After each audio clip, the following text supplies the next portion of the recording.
première chose qu'Allah créa fut l'eau, dont il en a fait l'origine de toutes les créatures. Puis à partir d'un rubis rouge, il créa la plus grande et la plus sublime de toute la création, son trône qu'il posa sur l'eau. Le trône sublime ne sert en rien de résidence ou d'emplacement au Tout-Puissant. En fait, il a plutôt été créé pour manifester la puissance et la majesté de son Créateur. Et lui seul est maître du trône. C'est seulement après cela que la création à proprement parler débuta. Son don est une parole.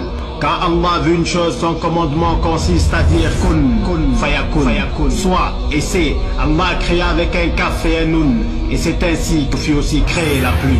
Allah lui dit, écris de mon savoir sur toutes mes créatures, ce qu'il y a et ce qu'il y aura jusqu'à l'heure suprême. Et dans l'obscurité la plus totale, la plume se mit à écrire, en toute soumission sous le commandement de son Créateur. Elle écrivit de l'infiniment petit à l'infiniment grand, tout ce qui est visible et tout ce qui est invisible, de la créature vivante à la créature sans vie, tout ce qui vole, marche ou nage, leur taille, poids, volume, leur composition, leur nombre, couleur, goût, odeur. La plume inscrivit le destin de toutes les créatures, tous les événements de leur vie, leur début et leur fin. Elle inscrivit même leur destination finale, qu'elles fassent partie des gens du paradis ou des gens de l'enfer, des gens du paradis ou des gens de l'enfer. La plume écrivit les événements les plus insignifiants comme les plus retentissants, de la feuille qui s'envole au gré des vents, aux grands conflits mondiaux déterminants. Tout bien et tout mal touchant une personne fut inscrit. Tout bien et tout mal que fit une personne fut inscrit. Elle écrivit l'activité comme l'inertie.